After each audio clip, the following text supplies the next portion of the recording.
Hadirin yang terhormat, Assalamualaikum warahmatullahi wabarakatuh.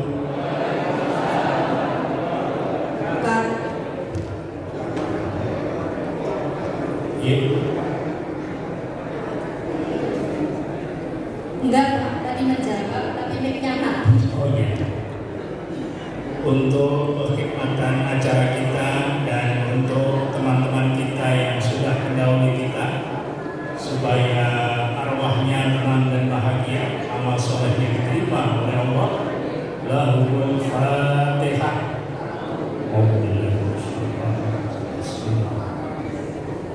Alhamdulillah. Iya,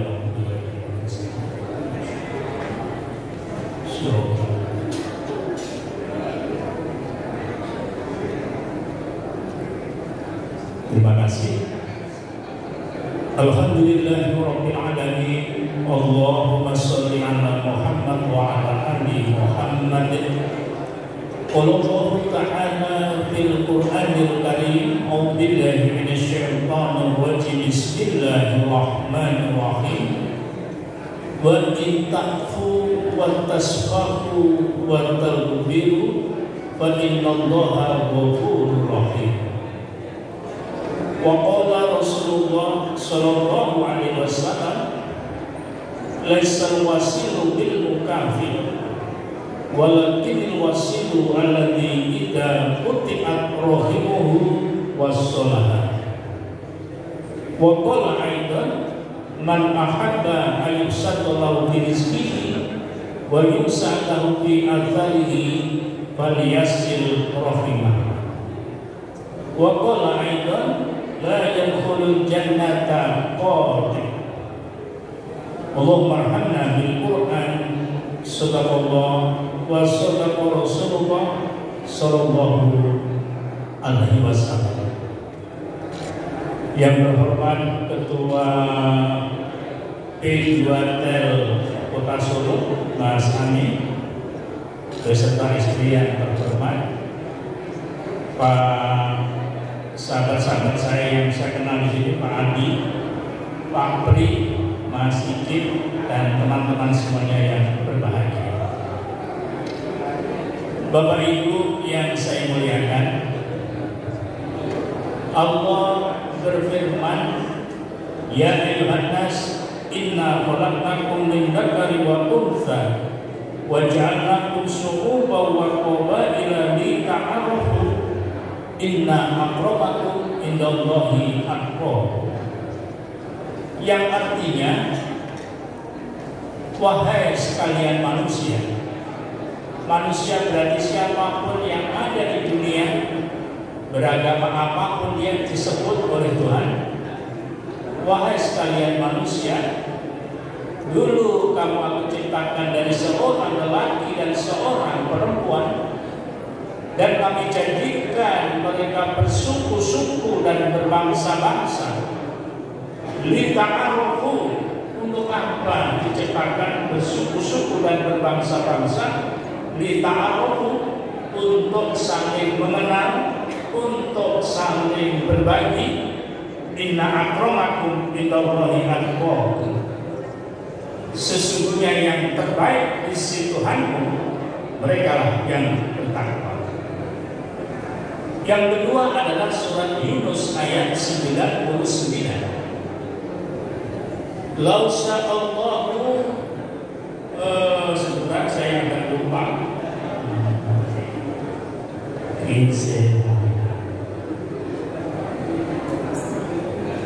Di depan Mas Habib grogi saya. Lau sya'a rabbuka la'amana man fil ardi kulluhum jami'an afa anta tu'thirun nas hatta yakunu mu'minin. Artinya bagus sekali saudara-saudara. Jikalau Tuhanmu menghendaki, maka diciptakan semua manusia di muka bumi ini beriman semuanya. Jikalau Tuhanmu menghendaki, maka apakah kamu ingin memaksakan pandanganmu kepada mereka agar mereka beriman semuanya? kepadaku? Kata tanda tanya retoris. Saudara-saudara, dua ayat ini memberikan pelajaran yang sangat penting buat kita bahwa perbedaan di antara manusia itu adalah kehendak Tuhan. Ada yang Islam, ada yang Kristen, ada yang Katolik, ada yang Buddha, ada yang Hindu, ada yang OTB. Semuanya adalah kehendak Allah. Untuk apa Allah menciptakan itu? Lita'arufu, untuk saling berbagi, bekerja sama di antara mereka. Ayat inilah yang sangat luar biasa, Bapak Ibu, yang diturunkan kepada kita untuk kita ambil hikmahnya. Berarti perbedaan itu adalah kehendak Allah. Ada yang Muslim, ada yang non-Muslim. Tidak bisa semuanya kita paksakan untuk jadi Muslim atau jadi non-Muslim. Kenapa? Karena itu Allah mengendaki. Lau sya'a rabbuka la'amana man fil ardi kulluhum jami'an afa anta tu'thirun nas hatta yakunu mu'minin. Jikalau Tuhan mau mengendaki dunia ini dijadikan sama beriman semuanya, tetapi Tuhan tidak mengendakinya. Saudara-saudara yang berbahagia, dengan melihat kenyataan itu, kita masukkan dalam hati kita, oh ternyata perbedaan itu adalah memang dikehendaki oleh Allah. Ada yang Muslim, ada yang non-Muslim, ada pimpinan, ada anak buah, ada atasan, ada bawahan, itu semuanya adalah dikehendaki oleh Allah. Bapak Ibu berani tampil atasan tanpa bawahan, atau tampil bawahan saja tanpa atasan? Tentu tidak berani. Atasan dan bawahan adalah satu paket, satu pasang. Itulah kehebatan Tuhan menciptakan hamba-hambanya yang berbeda-beda. Kelemahan kita adalah ada di antara manusia yang ingin memaksakan pandangannya yang absolut kepada orang lain, sehingga yang menginginkan semua orang harus satu pendapat, satu aliran, bahkan satu agama. Keyakinan semacam ini adalah melebihi otoritas Tuhan. Hal semacam ini pasti akan membuat hubungan menjadi tidak nyaman. Kalau tidak nyaman, bisa putus hubungan itu. Kalau putus, soliditas dan solidaritas tidak mungkin bisa terwujud. Untuk itulah hadirin yang berbahagia, perlu diadakan halal bihalal untuk silaturahmi. Apa makna silaturahmi dan silaturahmi itu? Silaturahmi itu dari kata silat dan rohim. Silat artinya menyambung, yang disambung sesuatu yang tadinya putus. Silat juga berarti menghimpun, yang dihimpun sesuatu yang sebelumnya berserakan. Rohim, rahim, peranakan, dari rahim sang ibulah dilahirkan seorang anak. Betapa cintanya seorang ibu kepada anak. Saudara-saudara, silaturahim bermakna artinya menyambung atau menghimpun tali persaudaraan, tali kasih sayang yang sebelumnya putus atau berserakan. Sehingga Rasulullah mengatakan, laisal wasilu bil mukafi, kunjungan dibalas kunjungan, bukan silaturahmi, kata Rasul. Misalnya Mas Amin datang ke tempat saya sowan ke Mas Amin padahal tidak ada hubungan apa-apa dan tidak terjadi putusnya hubungan, itu bukan silaturahmi. Walakinil wasilu alladzi idza quti'at rahimuhu wasalaha. Kalau ada temanmu yang memutuskan tali persaudaraan, wasalaha, kau menyambungnya. Itulah namanya silaturahim atau silaturahmi. Pertanyaan kedua, apa bedanya silaturahim dan silaturahmi?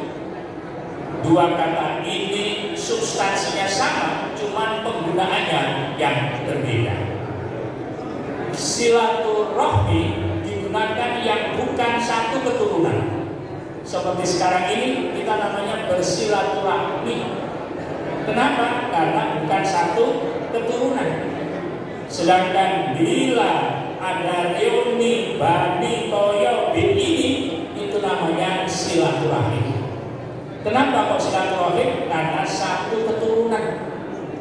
Yang seperti ini sebelumnya terpencar-pencar, ada di mana-mana, disatukan oleh P2T, adakan halal bihalal, namanya menyambung tali yang berserakan. Itulah namanya silaturahmi. Apa manfaatnya? Manfaatnya sangat kelihatan. Satu, dipanjangkan usianya. Yang kedua, dibanyakkan rezekinya. Rasulullah mengatakan begini, man ahabba ayyusaqalahu fi rizqihi wa yus'alahu fi atharihi falyasil rahimah. Siapapun orang yang suka dipanjangkan usianya dan dijembarkan, dilonggarkan rezekinya, falyasil rahimah, maka sambunglah, himpunlah silaturahim. Saudara-saudara yang berbahagia, apa bisa usia yang sudah dikontrak dengan Allah itu diperpanjang? Allah Maha Bisa. Ada 3 hal yang membuat usia kita dipanjangkan oleh Allah. Satu, bisa usia secara kuantitatif. Yang kedua, bisa secara kualitatif. Kuantitatif contohnya, orang harusnya berpensiun stroke mati. Tapi gara-gara dia satu orangnya bertakwa, yang kedua orangnya suka berdoa mau dipanjangkan usianya, yang ketiga rajin silaturahmi, maka dipanjangkan oleh Allah. Jadi ini pentingnya ketemu dengan teman-teman. Saya tadi lihat Pak Haji Suryono ya, saya sudah lama tidak ketemu, hanya ketemu beliau tetap saja seperti masa 10 tahun yang lalu. Masya Allah, tetap muda, awet, keren ya. Terima kasih Mas Sur, alhamdulillah. Dan Mas Amin apalagi tidak berubah, malah ganteng sekarang saudara ya. Oke, alhamdulillah. Kenapa? Karena sukanya menghimpun orang-orang yang berpencar menjadi satu silaturahmi, dipanjangkan usia. Yang kedua, usia secara kualitatif, itu maksudnya usianya mungkin tidak terlalu panjang, tetapi mempunyai legasi atau warisan atau tinggalan yang usianya lebih panjang daripada usia kita. Walaupun kita sudah mati, tetapi hasil karya kita abadi sampai kiamat. Contohnya siapa?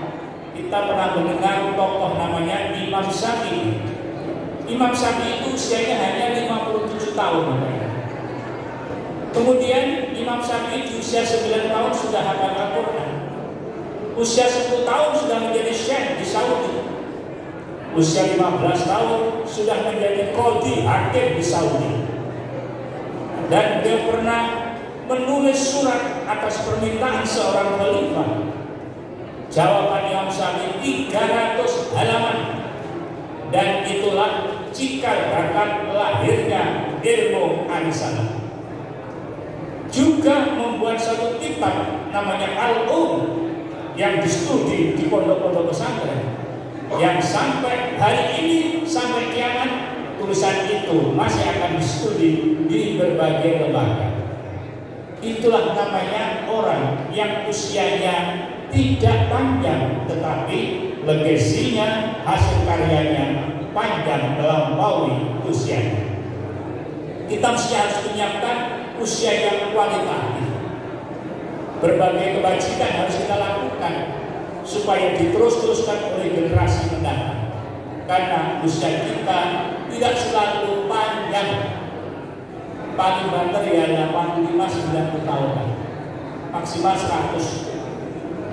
Kalau rajin silaturahmi semoga bisa 100 dan tetap sehat. 100 sehat, makan permen bisa keluarga ya. Itu pasti orang B2. Nah, sobat-sobat ya, buat berbahagia.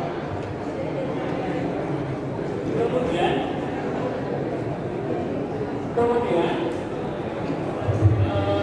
bagaimana kita membangun solidaritas.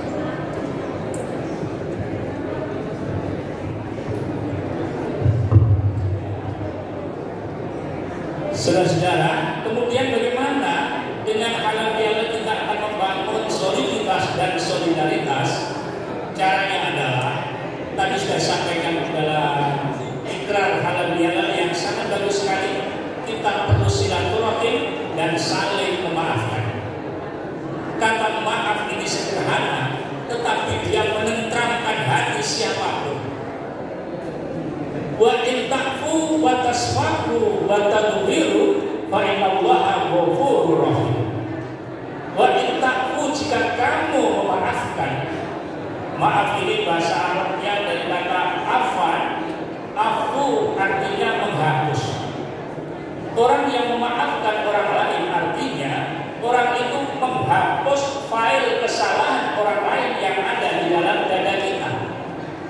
Kalau kita sudah tidak punya rasa apa-apa terhadap orang lain, maka kita menjadi merdeka dari itu. Jangan kita punya masalah yang diimpet atau dipendam di dalam hati.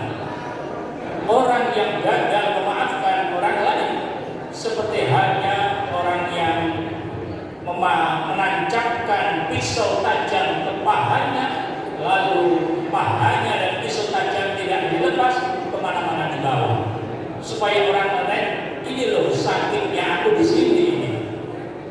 Padahal orang lain tidak mungkin bisa merasakan apa yang dirasakan orang yang dimasukkan pisau di dalam pahanya itu. Memaafkan artinya menghapus. Di Arab Saudi ada orang yang mengatakan ketika unta berjalan di padang pasir, dia meninggalkan bekas atau tipak.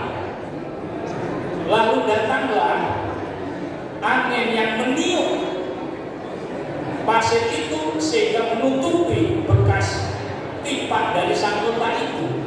Artinya angin memaafkan tipak unta itu. Itulah kata maaf aslinya sekali. Namun berkembang ke Indonesia, kalau ada orang menulis di kertas hitam dengan kertas putih dengan tinta hitam, kemudian ada kesalahan kita tipek atau kita setik, apakah bekas yang kita setik itu bisa putih seperti sedia kala atau masih ada bekasnya? Masih ada bekasnya. Untuk itulah batas baku menghabiskan kesalahan. Ini ada 3 kata yang ada di dalam batas baku. 1, sofaka. Sofaka artinya lembaran baru. Ya sudah deh. Kalau yang dihapus masih meninggalkan bekas, ini saya kasih lembaran baru untuk kita tulisi sama-sama. Kita tulisi hal-hal yang baik ke depan dan kita ulang kembali masa-masa lalu yang indah. Hal-hal yang membuat kita sakit hati tidak usah lagi kita ulang. Yang kedua, sofah. Sofah artinya muka atau halaman depan. Artinya pihak-pihak yang ingin hubungannya semakin solid harus saling bertemu. Tidak cukup meminta maaf dengan di WA group tadi. Di WA group copy paste ucapan orang lain, copy paste-nya separuh. Hasilnya tidak nyata, tambah sakit hati kita. Malah ini boleh wong liya di copy paste, kok ini. Maka yang terbaik diadakan halal bihalal seperti pagi hari ini. Saling bertatap muka, saling berpandangan, dan memberikan wajahnya yang penuh dengan senyuman, itu akan membuat suasana semakin hangat. Ditambah musyawarah. Musyawarah artinya berjabatan karena berjabat tangan itu menghilangkan kesangsian dan membuat kita semakin nyaman bersama-sama. Dan cara berjabat tangan dikasih contoh oleh Rasulullah. Bagaimana contohnya? Begini Bapak Ibu. Kalau Rasul berjabat tangan, beliau menghadapkan wajahnya kepada yang akan dijabat. Beliau mengulurkan tangannya lebih dahulu sebelum orang yang mau menjabat itu mengulurkan tangan. Jadi proaktif beliau. Silakan, assalamualaikum, waalaikumsalam. Kemudian beliau menggenggam tangan orang yang berjabat tangan itu, tidak melepaskannya. Sebelum dia ingin melepaskannya, baru dilepas. Pandangannya tidak bergeser kecuali ke arah wajahnya. Bukankah ini service excellent, saudara? Kalau menurut keluarganya, orang senang dihormati, dihargai, salaman dipandang, apalagi disebut namanya. Ya Allah, kok masih ingat saya ya? Siapa dan siapa? Oh, saya teman Pak. Oh, saudara di rumahan ya. Nah, saya teman karisma dulu Pak. Masya Allah. Apa? Nyambung lagi saudara. Teman-teman yang berbahagia, inilah cara-cara Rasulullah untuk mendamaikan hati kita supaya hati kita damai, kemudian terjadi soliditas dan akhirnya kita menjadi pasangan, jadi teman-teman yang punya solidaritas yang bagus.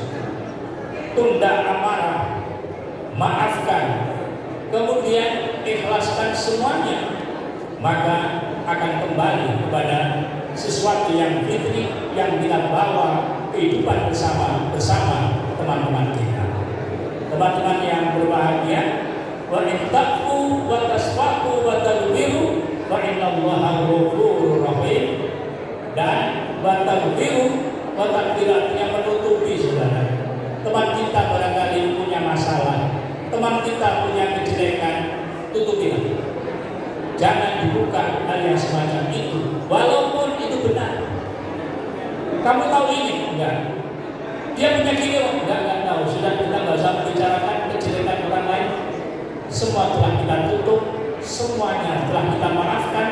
Dan mari kita bicara tentang kebaikan, potensi positif teman kita, sehingga acara ukhuwah Islamnya jadi terwujud dan kita bersama menjadi nyaman.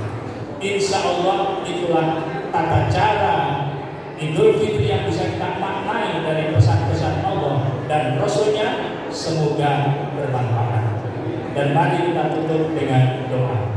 Al-Fatihah.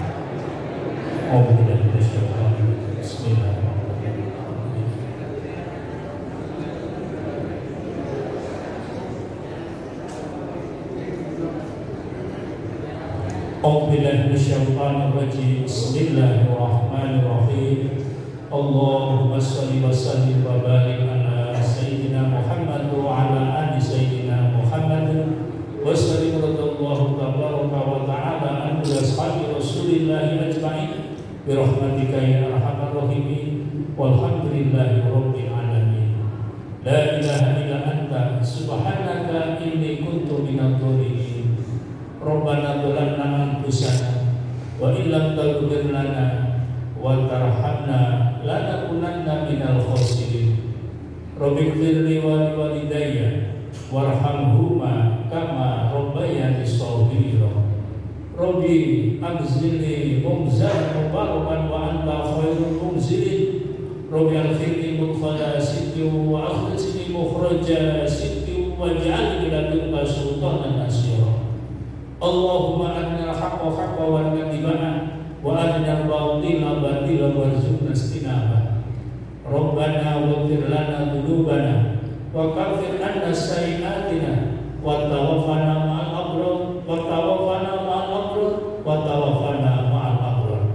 Rabbana atina fid dunya hasanah wa fil akhirati hasanah wa qina adzabannar wa akhirna jannata ma'al abrar. Ya Aziz ya Ghafar ya Rabbal Alamin.